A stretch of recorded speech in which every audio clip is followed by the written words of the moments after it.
And I'm going to go ahead and admit all.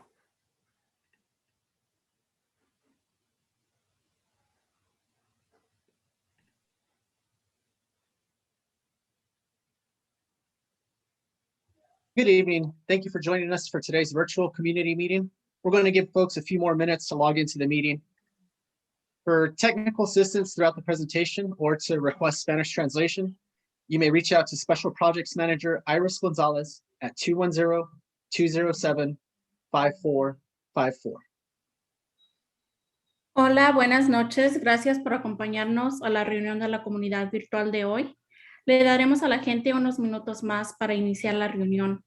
Para asistencia técnica durante la presentación o para solicitar traducción al español, puede comunicarse conmigo, la gerente de proyectos especiales Iris González, al 210-207-5454.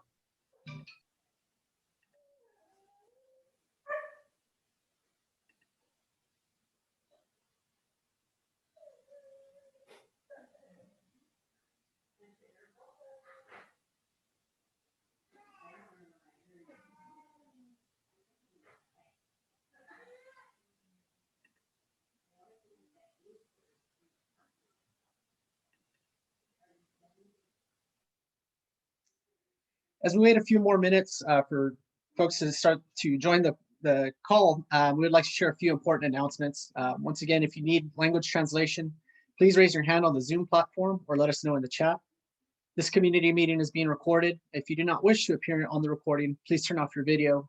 In order to ensure the best experience for all participants, attendees will be muted during the meeting. Also, you may submit any questions related to the plan using the chat function. We will answer as many as possible at the end of the presentation during the Q&A session. All questions and answers will be posted on the Plans Project webpage. Mientras esperamos un par de minutos más para comenzar la presentación, nos gustaría compartir algunos anuncios importantes. Si necesita traducción de idiomas, por favor levante la mano en la plataforma de Zoom o háganoslo saber en el chat. Esta reunión comunitaria se está grabando. Si no desea aparecer en la grabación, por favor desactive su video. Con el fin de garantizar la mejor experiencia para todos los participantes, los asistentes serán silenciados durante la reunión. También puede enviar cualquier pregunta relacionada con el plan utilizando la función de chat o al final de la presentación durante la sesión de preguntas y respuestas.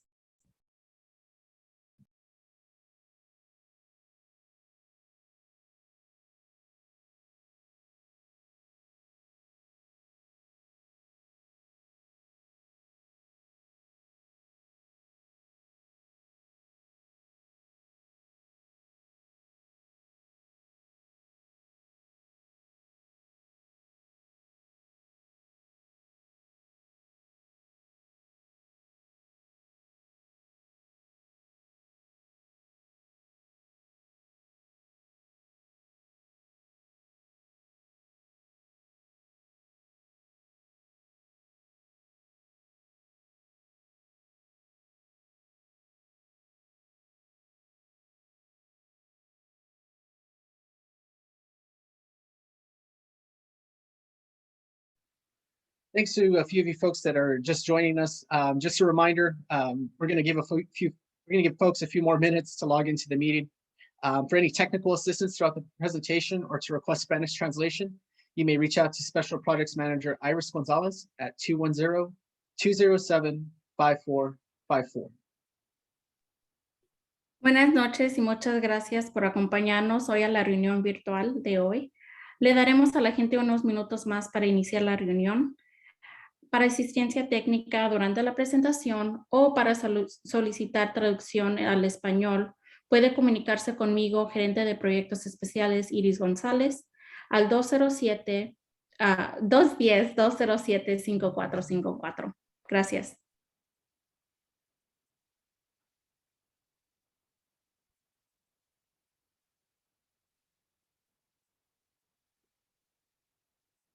Once again, if you need language translation, please raise your hand on the Zoom platform or let us know in the chat.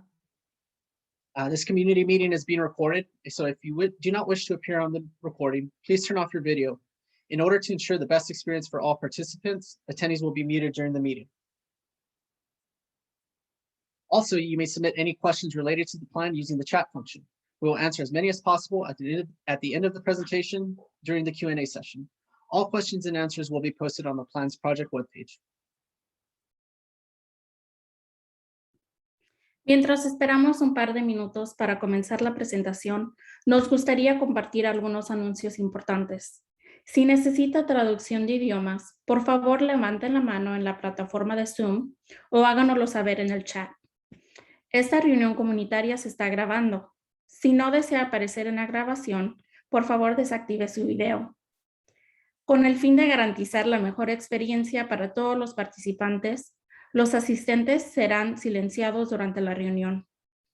También puede enviar cualquier pregunta relacionada con el plan utilizando la función de chat o al final de la presentación durante la sesión de preguntas y respuestas.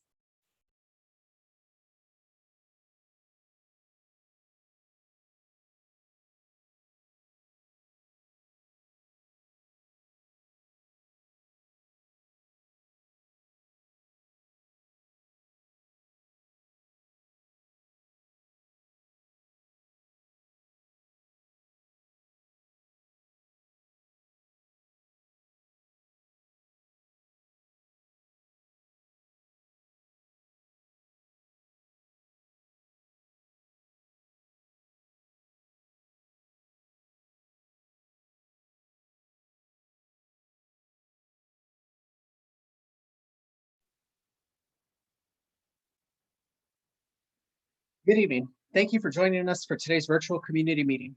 For those tuning in for the first time, my name is Carlos Guerra, and I serve as a senior planner with the City of San Antonio Planning Department. And we're looking forward to discussing the SA Tomorrow Port San Antonio Area Regional Center Plan with you. At this moment, we will pause for Spanish-speaking participants to be moved out into the breakout room. Buenas noches y gracias a todos por acompañarnos hoy. Vamos a empezar en un minuto. En este momento haremos una pausa mientras los participantes de habla hispana se trasladan a la sala de reuniones en español.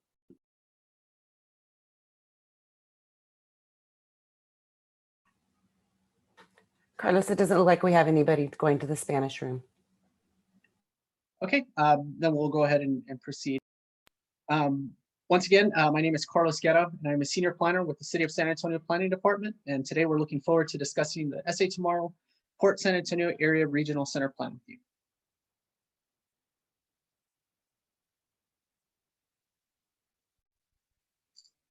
you. Before our department director, Bridget White, makes a few comments, our assistant director, Rudy Nino, and planning administrator, Chris Ryerson, will quickly introduce themselves.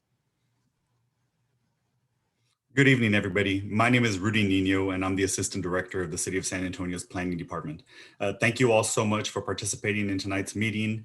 This is an exciting opportunity for this area, and so we're looking forward to hearing any feedback that y'all might have. Thank you all so much.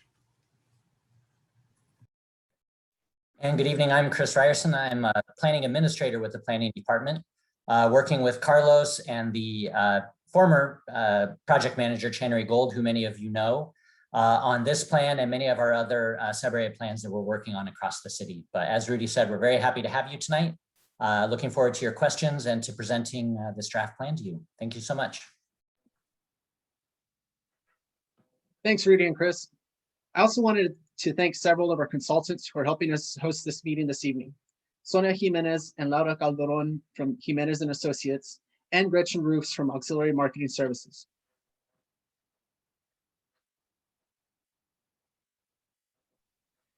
Now we will have a few opening remarks from our Planning Department Director, Bridget White. Hello, everyone. And as Carlos said, thank you for joining us today. I'm Bridget White, Director of the Planning Department. The department has been working closely with the planning team and Port San Antonio community since early 2019 to develop a plan for the Port San Antonio Area Regional Center. During this process, we have organized numerous planning team meetings and community meetings to craft a guide for how the area can develop and build on its existing assets over the next 10 years to fulfill the community's vision. We thank you for your continuous commitment, efforts, conversations, and work throughout this planning process. While the COVID-19 pandemic delayed work on this plan more than any of us could have anticipated, the planning team and the community persevered and adapted to virtual meetings and online interactions. The COVID pandemic, the recent winter storm, and other related challenges have been reminders for all of us of why it's so important to plan for cohesive, resilient communities. We look forward to sharing the progress of this plan with you and answering any questions you may have. And finally, before I conclude, I just wanted to extend a special thank you to Chanry Gould, who served as the project manager for this plan from the time it started in January 2019 until she recently left the planning department to pursue another wonderful opportunity. Chanry built strong relationships with many community and planning team members, and her hard work and dedication to this project are apparent in the quality of the plan we're presenting to you tonight. Thank you, and I'll now turn the meeting over to the project manager for the Port San Antonio Regional Center. Thank you, Bridget, and thank you again, Chanry, for all your hard work throughout this planning process. We're definitely looking forward to continuing the process with the planning team and the community. Today, I will be giving a brief overview of the Port San Antonio Area Regional Center Plan, followed by a Q&A session and the next steps in this planning process. What you see on the screen is the boundary of the Port San Antonio Area Regional Center. The Regional Center is in the southwest part of the city, just west of the intersection of Highway 90 and Interstate 35. The focal points of this plan are the existing Lackland Air Force Base and the redevelopment of the former Kelly Air Force Base, known as Port San Antonio. Neighborhoods within the area are located east of Port San Antonio and west or southwest of the Lackland Air Force Base and include Springvale, Pace, People Active in Community Efforts, Thompson, Valley High North, Cornerstone Village, Jupiter North, and Villas de Esperanza neighborhoods. If you live in one of these neighborhoods or in the nearby area, feel free to drop your neighborhood name in the chat. We'd love to learn where you're joining us from. The work on this sub-area plan has been led by a planning team made up of 6 neighborhood leaders and residents, as well as partners representing businesses, institutions, and agencies in the area. These include JBSA, Port San Antonio, St. Philip's College, the San Antonio River Authority, Edgewood ISD, VIA, Springvale Neighborhood Association, Keep South San Proud, the Thompson Neighborhood Association, New Life Christian Center, SAMSTAT, San Antonio Museum of Science and Technology, PACE, People Active in Community Effort, Carmona Hills, Coleman Ridge, Freedom Hills, Gateway 5 Palms, Halley Heights, Liberty Village, and Mountain Valley. The planning team had 13 meetings where they provided critical information on the assets, opportunities, and challenges specific to this area, and helped each other and the project team develop a more nuanced understanding of the regional center.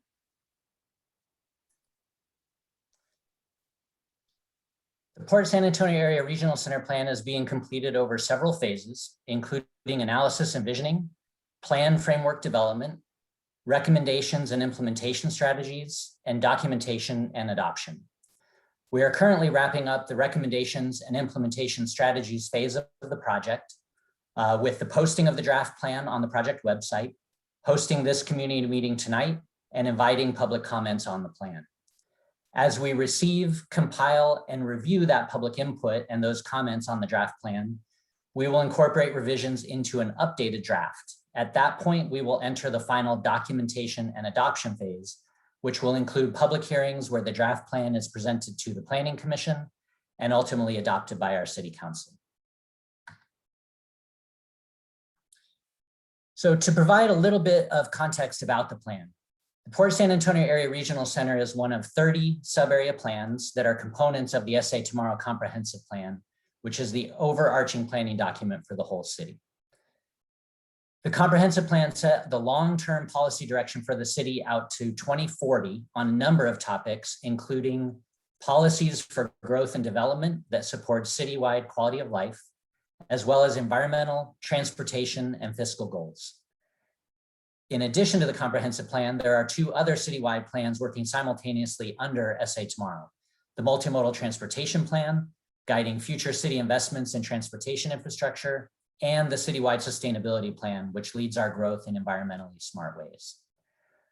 Following the adoption of the SA Tomorrow Comprehensive Plan in August of 2016, The planning department began working with communities across the city to create 30 sub-area plans that will collectively cover the entire city. And those are shown on the map on the slide in front of you tonight.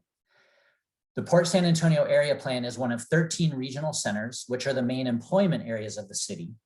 The remaining 17 sub-area plans, which are shown in yellow and orange on the map, are community areas outside of the regional centers.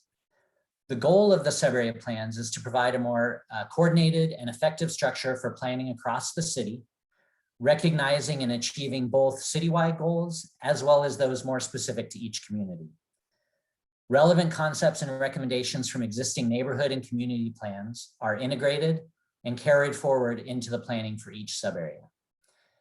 Once adopted by City Council, the Port San Antonio Area Regional Center Plan will provide recommendations and strategies to guide policy changes, future investments, collaborations, and partnerships in the area.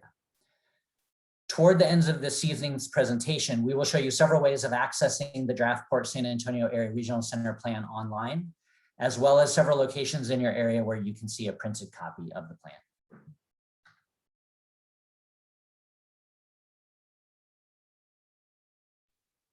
Thank you, Chris. The Port San Antonio Area Regional Center vision and goals were developed with input from residents, community stakeholders, and planning team members through an iterative process of developing and refining these concepts. The following is the collaborative vision we have created for the plan area. The Port San Antonio Area Regional Center will be a community that supports Joint Base San Antonio Lackland's mission, embraces and enhances its rich military history while continuing to evolve as an innovation hub with strong partnerships focused on promoting science, technology, and education. The regional center will be an attractive and vibrant destination area that encourages a dynamic mix of community serving uses along with stable, family-friendly neighborhoods. We foster an environment that promotes a healthy ecosystem where people feel safe and comfortable bicycling and walking, where streets, sidewalks, and trails are pleasant and inviting to use, and where businesses and industries have the support of local residents and visitors.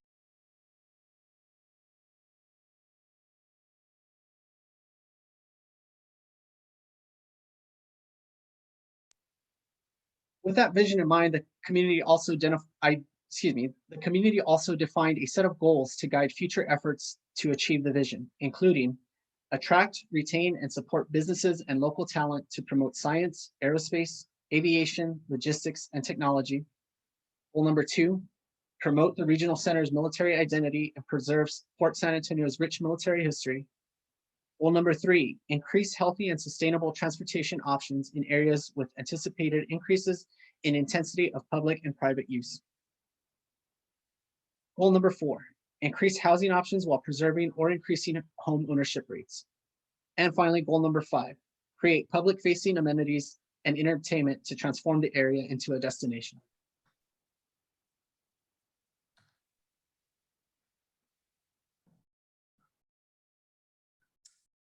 So throughout the plan, numerous important recommendations and strategies are identified for achieving the community's vision and goals based on an existing conditions analysis, collaboration with other city departments and partner agencies and organizations, and many conversations with the planning team and the wider Port San Antonio area community. The plan framework is the biggest section of the plan, and it covers 6 main topics as shown on the right side of your screen. First of those is land use, which will address future redevelopment and changes in property uses to complement existing residences. Focus areas and transformative projects that highlight areas and corridors that provide revitalization opportunities to attract businesses and amenities needed in the area. Mobility, to provide options and choices for how we move around our city and to safely and comfortably connect us to places that are important to us. Amenities and public space improvements that help define the character of the area and increase connections to and enjoyment of shared spaces. Housing addresses the need for a variety of housing choices that are attractive and affordable to all those who want to live and work in the area. And lastly, economic development to support the growth of target industries and improve access to job opportunities.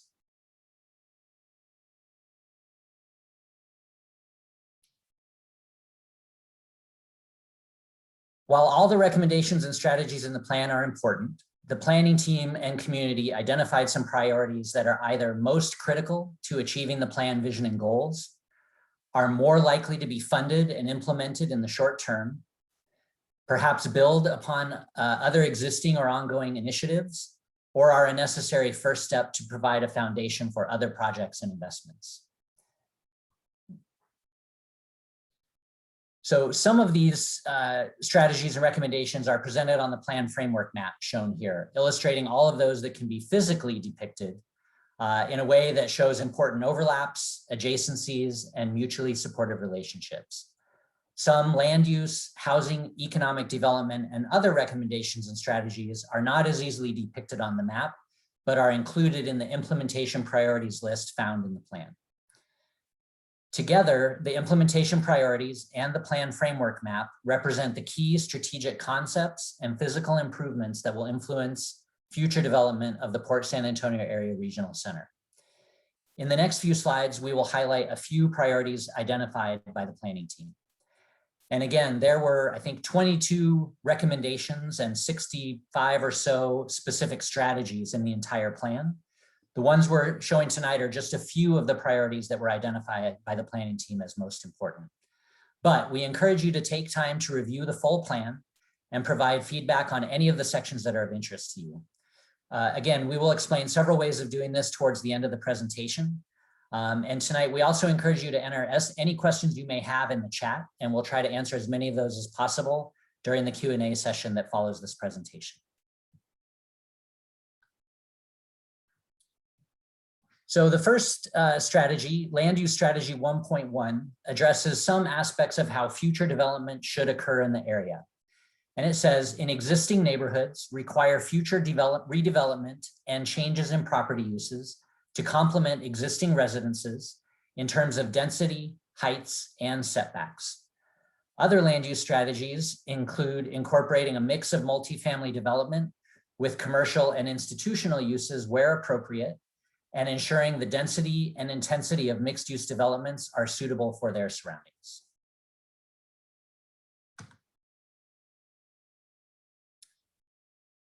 Strategy 1.1 from the focus areas section calls for prioritizing major amenity and infrastructure improvement projects that support multiple plan recommendations, including those related to mobility, the creation of public space, provision of recreation and green spaces, and protection of natural resources. And as you'll see on the map labeled in front of you, the different focus areas for the Port San Antonio Area Regional Center include US Highway 90 up near Loop 410, 36th Street corridor south of US Highway 90 is number 2. Number 3 is the Port San Antonio Innovation Hub that's being developed. Old Pearsall Road across from the park is focus area number 4. The Valley High Drive mixed use corridor that leads into the Lackland Air Force Base Valley High entrance is number 5. And finally, General McMullen near and north of Kennedy Park is focus area number 6. And we'll have a couple visuals that illustrate a couple of these later in the presentation. Mobility Strategy 3.2 stresses the importance of creating safe and comfortable streets for all users. Specifically, it calls for updating street design standards to be consistent with SA Tomorrow goals for safety, economic growth, development, and city form, and to reflect the relationship between the built environment and the streetscape. Street design standards should consider all levels of interactions with the street, including pedestrians, bicyclists, and motorists. And some other mobility considerations in the plan include revisions to street design to improve walkability and pedestrian safety.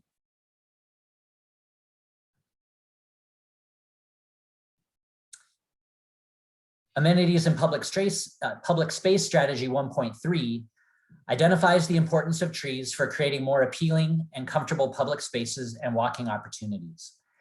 It recommends to incorporate street trees when reconstructing sidewalks, curbs, and gutters in mixed-use corridors and focus areas.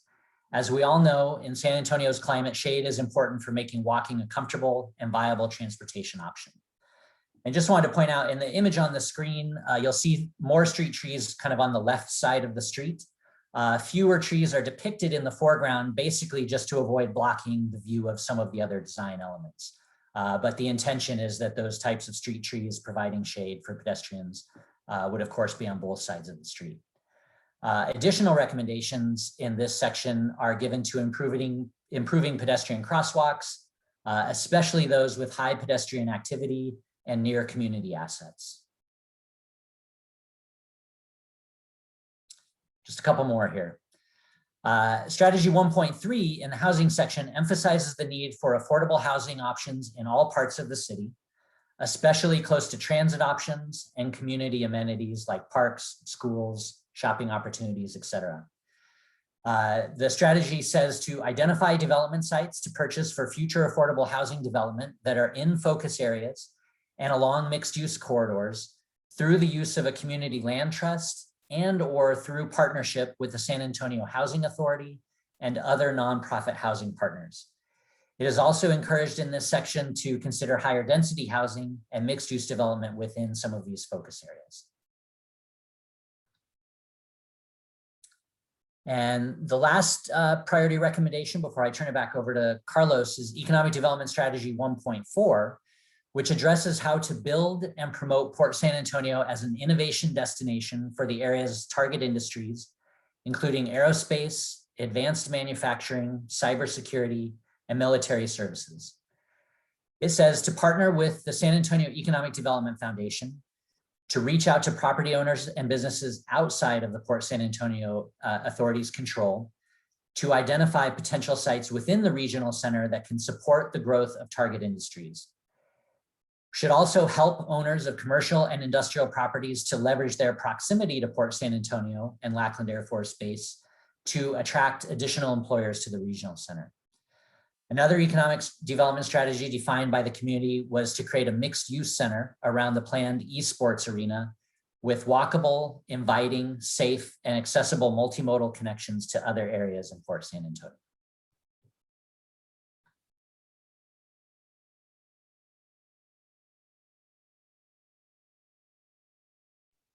Thank you, Chris. Just a reminder, I know we've got a few questions already. So if you haven't already, please submit your questions using the Zoom chat feature. This should be located on the bottom menu of your screen of what looks like a conversation bubble with the word chat under it. Once clicked, this will open a small window where you can type your question and press enter. And I know we've already got a few, excuse me.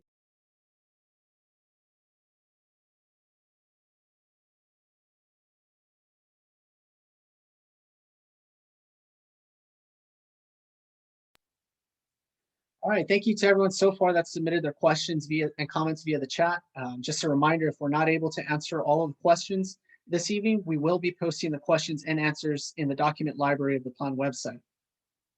If you are calling into this meeting by phone or do not feel comfortable sharing your questions or comments in the chat, you can always email me at carlos.guerra2@sanantonio.gov or call me directly at 210-207-5425. And I'm going to go ahead and drop my email in the chat as well as my contact information.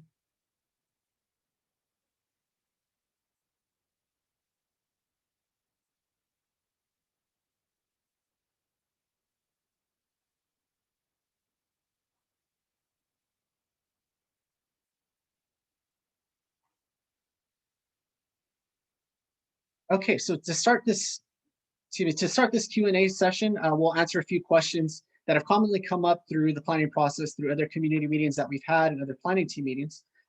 We will then answer the questions you've provided in the chat. So to start the Q&A session, we'll address a few questions. Joining us for the Q&A session are Chris Ryerson and Rudy Nino.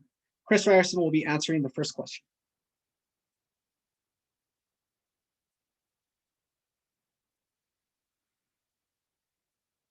So the first question that we commonly get is, why are you planning for the Port San Antonio area? Thanks, Carlos. It looks like we got the screen updated now too. That's perfect. So planning for the Port San Antonio area is part of a bigger effort to plan for the entire city as part of implementing the city's adopted comprehensive plan. As mentioned earlier, the comprehensive plan identified 13 regional centers, including the Port San Antonio area, that are major employment areas of the city. The city is growing quickly, and we know a significant number of new homes and jobs will locate in these regional centers. So we want to proactively plan for these areas to ensure infrastructure, community amenities, and housing and transportation choices are in place to meet the needs of both current and future residents. Planning for these areas ahead of time can also help guide new development to certain corridors and focus areas where higher density housing or commercial uses make sense, and to encourage the preservation of existing neighborhood areas. Thank you, Chris. And I do see more questions coming in through the chat. Please keep in mind that we are recording each of them. We will share a document just after we run through these test questions, and we'll answer them during the Q&A live session.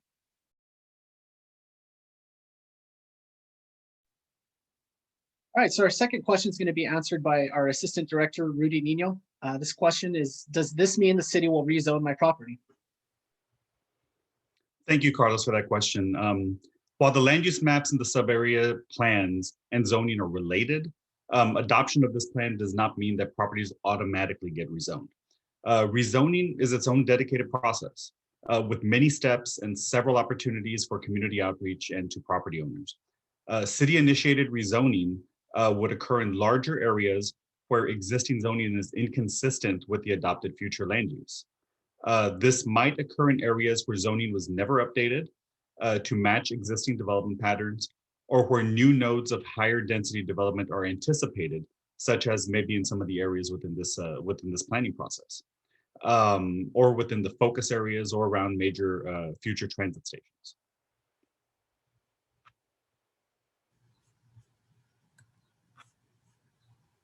Thank you, Rudy. Our final item before we answer some of your questions from the chat is, how will these improvements and projects be paid for? Well, public projects and initiatives recommended in this plan may be funded through typical mechanisms such as the city's annual budget, the 5-year bond cycle, the city's infrastructure management program, or IMP, or designated areas such as tax increment reinvestment zones. In some cases, federal funding programs such as community development block grants may be appropriate funding options. In addition, partner organizations and agencies such as Bexar County, via Metropolitan Transit, and the San Antonio River Authority, or the Alamo Area Metropolitan Planning Organization, may also contribute to or support funding for certain projects. While the funding sources just mentioned may be used for public investments in amenities, or in some cases, public-private partnerships, it is important to remember that private developers with private funding sources will ultimately be the ones to build housing, commercial, and mixed-use projects.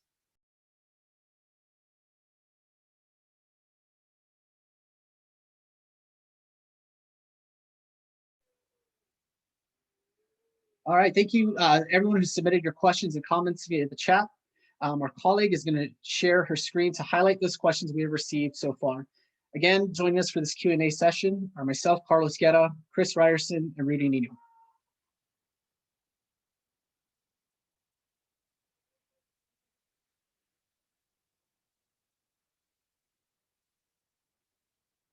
The first question, excuse me, is the port was originally designed to keep people out and military. What strategies are you going to use to help bring the communities into the port? The Quintana community is cut off to the port by the rail port and no walkable or bike access on the bridge. How can we connect our community to the port?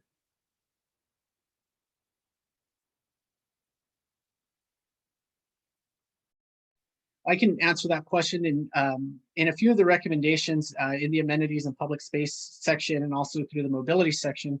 There are recommendations to access other areas throughout the port. So improvements might include additional bike lanes, additional mobility options, and additional connections to public transit. Carlos, I can jump in as well. Couple other things to mention, sort of specific to the Quintana community, which actually, in terms of neighborhood boundaries, falls just outside of this particular regional center. It falls into our Southwest Community Area Plan, which is a plan we're going to be working on a couple years from now. So that's one thing to keep in mind, is we'll be reaching out to you and others in Quintana community about that planning process as we get closer to it. There was also a recent effort by the Office of Historic Preservation looking at the Quintana community and the fact that it is in an opportunity zone and trying to identify different ways that investments can be leveraged to provide better access, to provide different community amenities, to provide different types of businesses that may want to locate in the area. So although the Port San Antonio Area Regional Center Plan doesn't address Quintana community directly just because it's outside of the boundaries, it's certainly something that we think about and will be addressing in ongoing and future planning efforts as well. Thank you, Chris. The second question is, should these street trees be added to the redesign of these roads? Whom will be responsible for their maintenance and how often will the maintenance be performed? So generally, whenever there's any type of improvement to an existing roadway, street trees or landscaping components are added into the city's right-of-way. So in that case, it is on city property and would be maintained by the city. In some cases, if a property owner decides to complement the right-of-way improvements next to their property, then in that case, they would be responsible for it since it's on their property. But in this case, for the sake of this question, these street trees would be on city right-of-way and would be maintained by the city.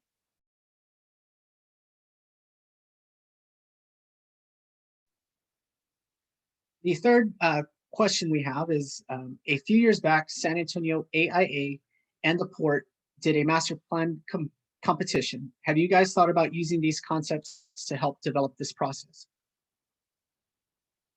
Rudy or Chris, would you mind taking that question?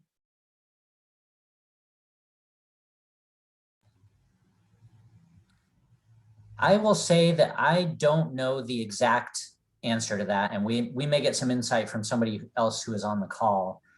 But what I can explain a little bit is that we certainly worked closely with Port San Antonio. They had several of their staff who were members of the planning team, attended all of the meetings, regularly reviewed concepts with us.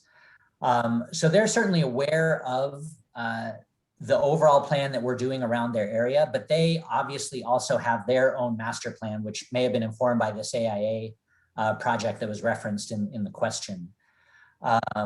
So Port San Antonio certainly has its own initiatives that it works on, its own funding that it uses for different types of amenities and construction projects. But we can try to get a little bit more information for you on that. Oh, and here we go. So somebody was pointing out that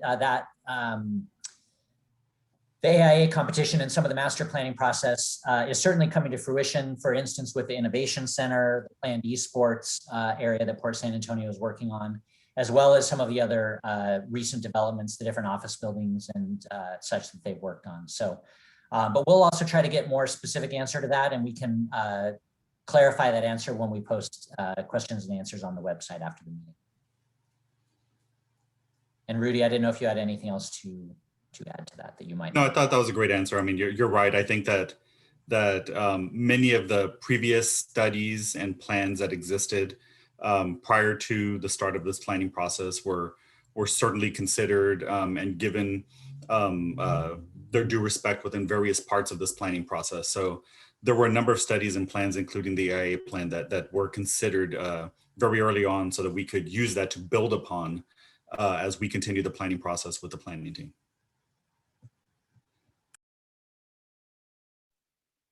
Thanks, Rudy. Okay, so we'll move on to the fourth question. I do see the other questions coming in the chat, and we are copying and pasting them onto the this Word document so that we can all see them and respond. So the number 4 is, for creating a buffer between the road and sidewalk/bike lanes, besides trees, are there other options considered, such as car protected bike lanes, planters, or so-called parklets? I can jump in there if you want, Carlos. Yes, please. So I would say, yes, other options are definitely considered.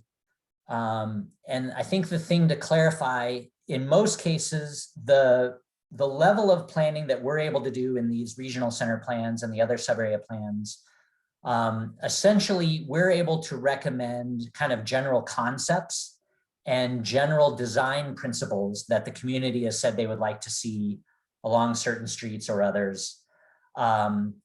Ultimately, so, the plan will recommend creating, complete streets or complete green streets in certain areas of Port San Antonio. When the plan gets adopted, that gives the impetus to the transportation department, for instance, and the public works department to do more detailed studies. Because, for instance, to implement something like car protected bike lanes or the parklets, requires engineering and a lot more detailed analysis that we're just not able to do on every roadway in these sub-area plans. So we certainly recommend those things as concepts.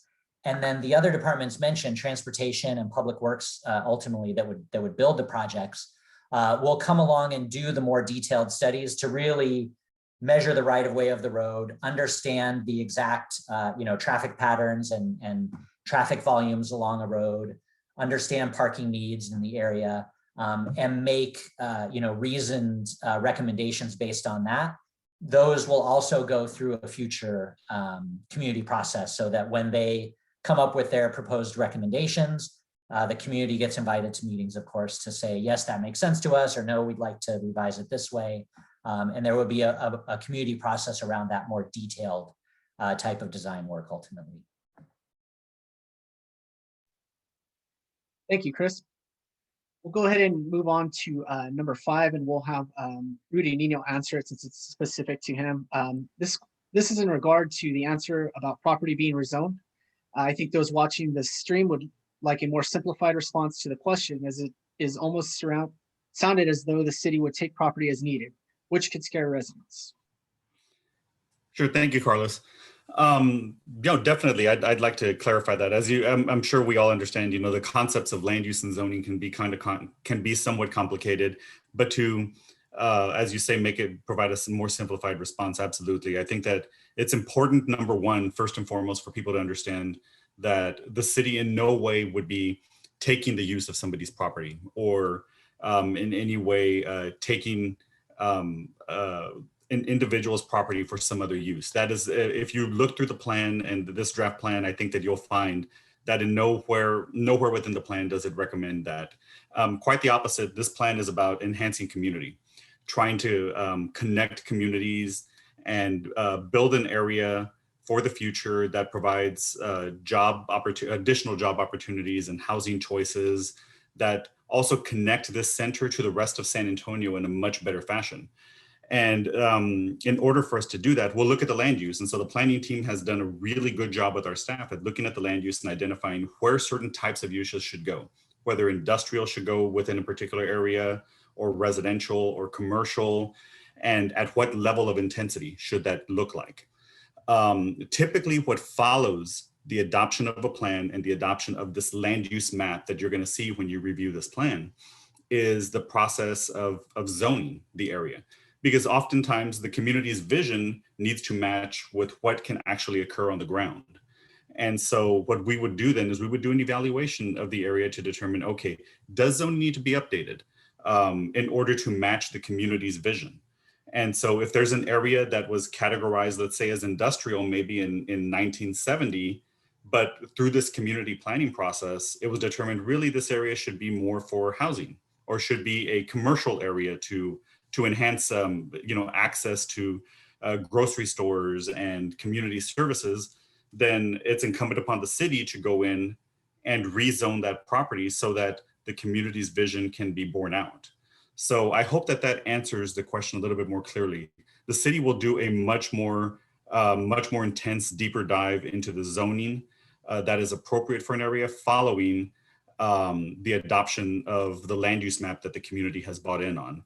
And there'll be a lot more community discussion around that. There would be a lot more community engagement around that. Our department has participated in some of that type of zoning, and we make sure that there's an enhanced level of communication that goes out to neighborhoods and goes out to individual residents whenever zoning is something that the city is taking a look at.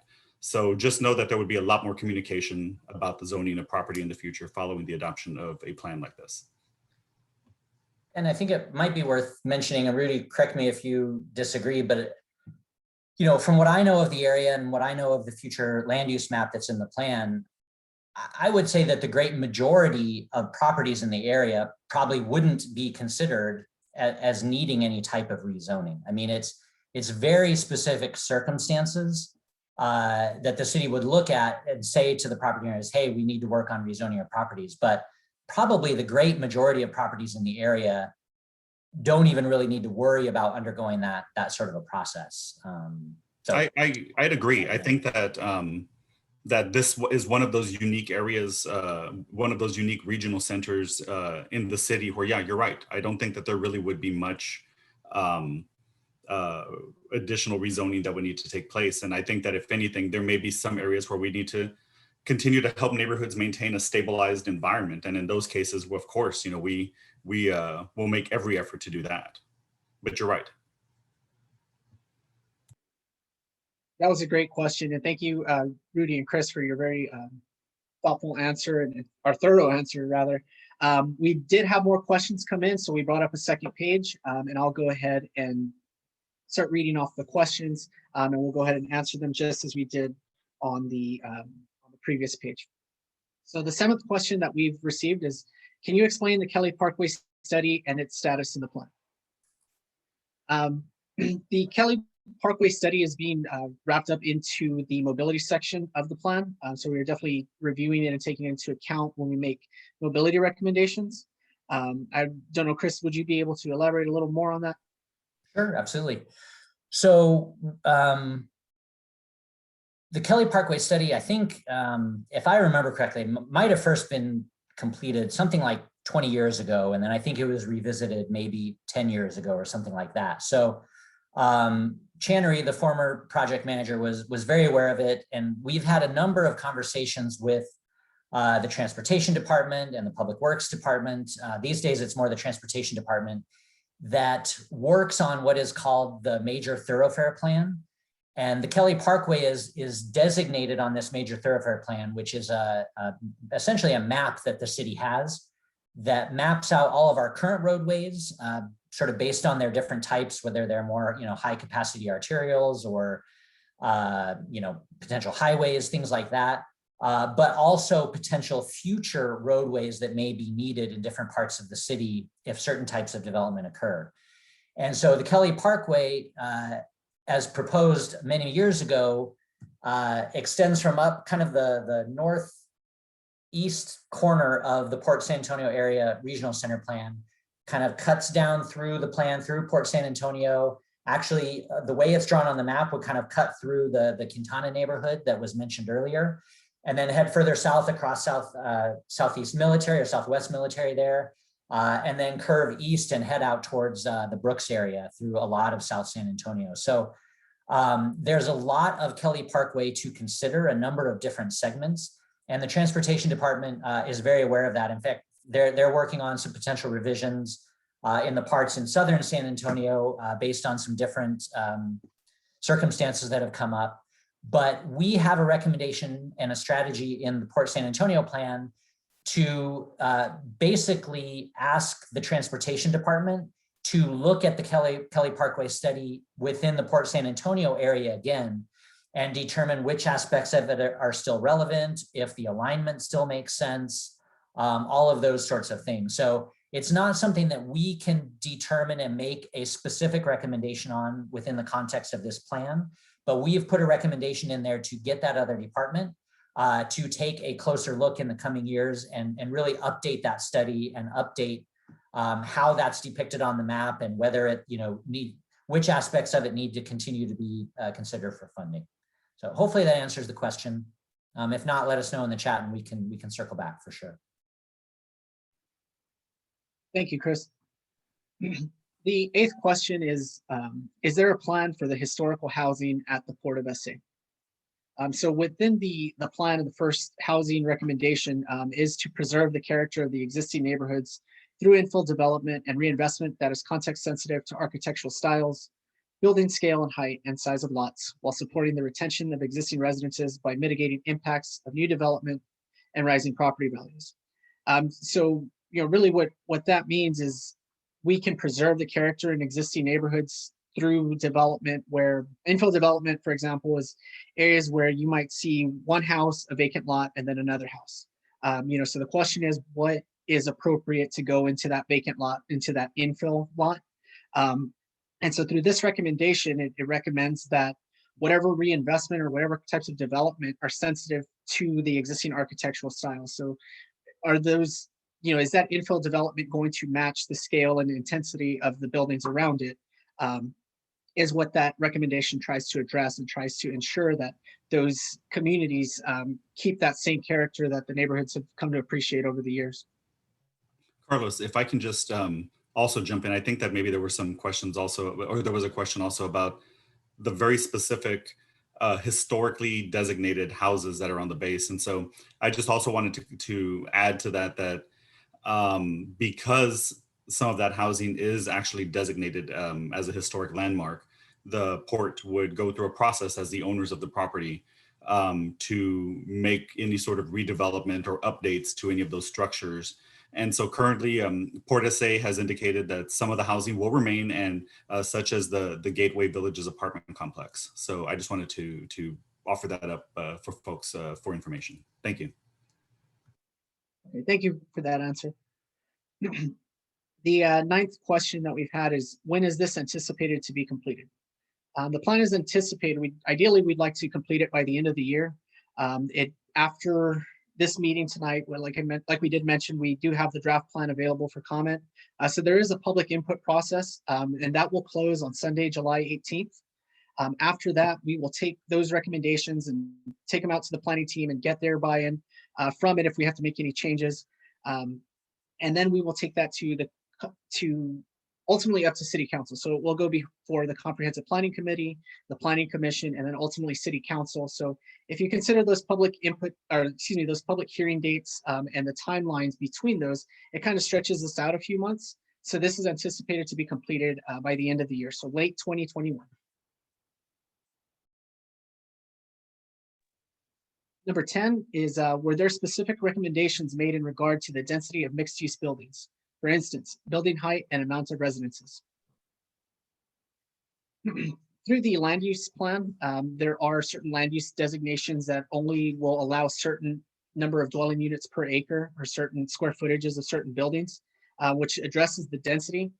Keep in mind that when we're talking about building height, we are close to a base. So we do need to limit how high we can build up. And of course, we also want to consider transitions. We don't want to have such a high building next to single family residences where there's maybe only 1 or 2 stories. So it's addressed through the land use map and through the land use section, through appropriate transitions from mixed use corridors where we have high traffic volumes, where we have a higher density of people living, and then it'll transition away as we get to the less dense areas of the regional center.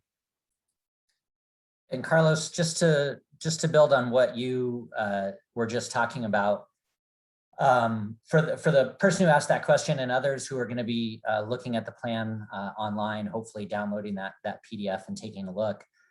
When you look at the land use map, you'll see the plan actually has descriptions of all of the different land use categories. And those descriptions include references to the types of density. It's always a range, it's never one number. But the range of densities and the range of building heights or stories that would typically be allowed within that land use based on the zoning districts that are permitted.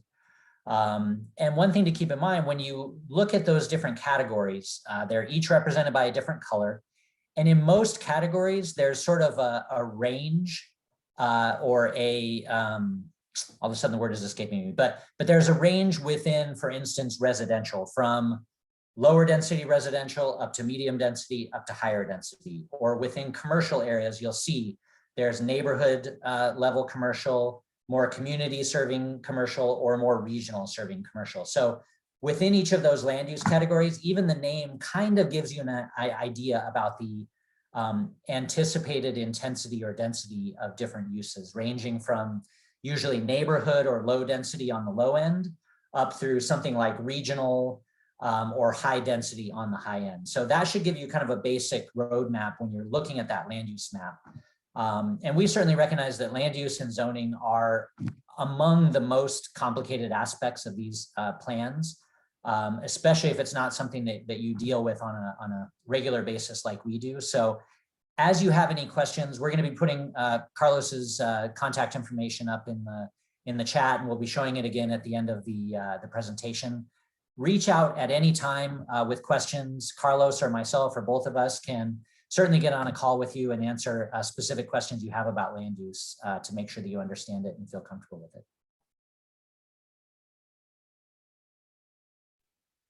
Thank you, Chris. I've just been notified that that was the last of our questions. Oh, I see that we have one more.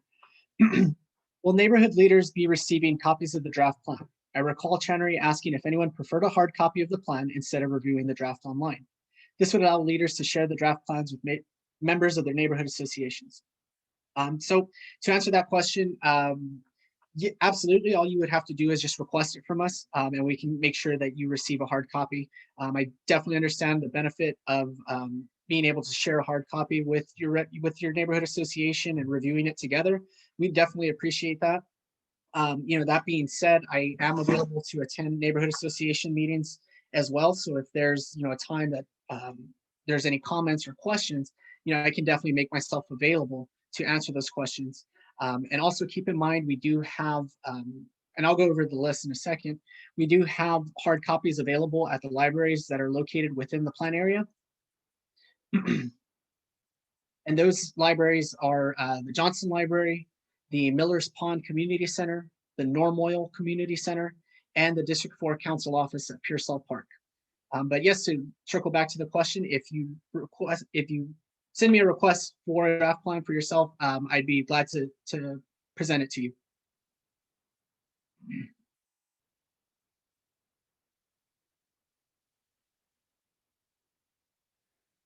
Okay, well, with if there's no more questions, you know, I did put my email address back into the chat, so feel free to send any questions my way that you might have.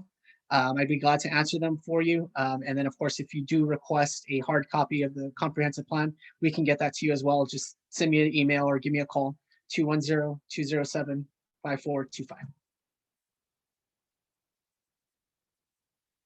So at this point, we would like to walk you through several ways that you can access the draft Port San Antonio Area Regional Center Plan. You may access the plan by going to the project website, portsanantonio.sacomplan.com. So that's portsanantonio.sacomplan.com, where there are two ways you can view the plan content. First, while on the main page, please click the "To read a PDF of the public draft plan," click here in the orange banner to download the plan PDF. This will either open a new website tab for you or download the plan directly to your device. Or the draft plan content may be accessed using the tabs at the top of the page. Click draft plan and then choose from the various plan sections from the pull down menu as shown. And a reminder, hard copies are available for viewing at the Johnson Library, Miller's Pond Center, Normoil Community Center, and District 4 Council Office at Pearsall Park. And if you'd like your own personal copy, please do not hesitate to reach out to me. And actually, Carlos, if you can go back to that slide real quick, if you don't mind. I was just going to mention for everybody where you see option 1 on how to download the PDF. It's an orange banner across the top, and where you see it highlighted in yellow and blue there, it's just an easy thing to click. I would say that right now, that is definitely the most complete and most accurate way to view the plan, other than getting your hands on one of the hard copies that we've been talking about at the libraries, or that we can get to the neighborhood association leaders. The option number 2, clicking on draft plan and then looking through those sections, we are doing our best to get that updated. Technology is not always our friend, or not always as cooperative as we hope it will be. So there are some of those tabs within the plan framework section that are either not perfect or aren't quite updated yet. And I just want to let you know that we're working diligently on that. Hope within the next couple days or week that we will have that updated. So in the meantime, just wanted to mention that if you want the most accurate version of the plan, that downloading that PDF would be certainly the best way to go. Thank you, Chris. Also, note that you can access notes to any previous community meetings or planning team meetings, previous Port San Antonio questionnaires, and the Essay Tomorrow Comprehensive Plan Executive Summary by clicking on the Library tab on the top right-hand corner of the page, and then scroll down to the Documents Library tab on the right-hand side, scroll down to the Documents Library, or by visiting portsanantonio.sacomplan/documents. That's portsanantonio.sacomplan/documents. And finally, thank you so much for spending time with us tonight to learn about the plan and provide feedback, which is essential for this plan. A video recording of this meeting, as well as written answers to submitted questions, will be available on the project website for review at portsanantonio.sacomplan.com. So there's still opportunity to provide feedback for the draft plan. Public comments will be taken until Sunday, July 18th, 2021, via the plan website, email, or phone. The website again is portsanantonio.sacomplan.com. That's portsanantonio.sacomplan.com. The email to submit comments is to carlos.guerra2@sanantonio.gov. And you can also reach me directly at 210-207-5425. This community feedback will be incorporated to create an updated draft for the adoption process. You, of course, will be able to provide input as we continue along the adoption process, including at Planning Commission and City Council toward the end of the year. Thanks again for joining us, and have a great evening.